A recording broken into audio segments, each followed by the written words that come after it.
Alright, so this is the new oscilloscope that I made following the tutorial by Keystone Science. Alright, so this is what I've got. If you open it up,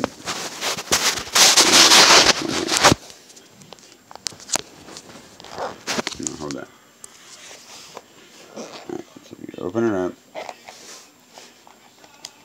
you got this cover that protects the circuit. And I've got a 9-volt battery in here. That's what I use to power it. It's an Allen 317, 1.8K, 330 ohm to make it 8 volts. And when you put it in there, it turns on. I should have put a power switch on it, but I don't know if you can see it. There it is. So after you do that, you just put this little cover back on it.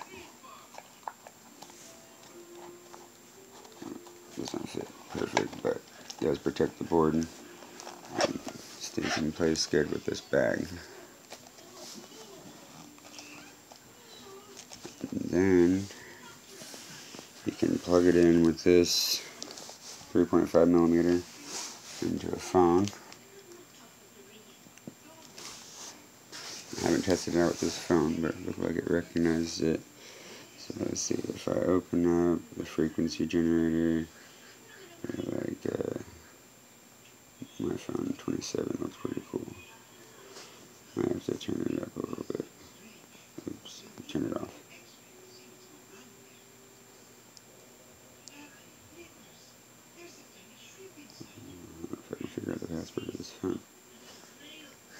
Okay, where's the volume? The volume in this set.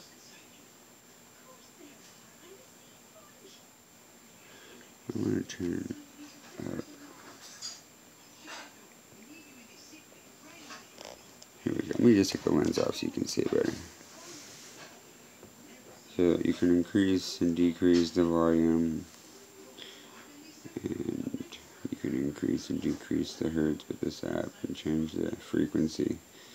That's pretty cool. You really can't see anything after it's so high and when it's like nothing.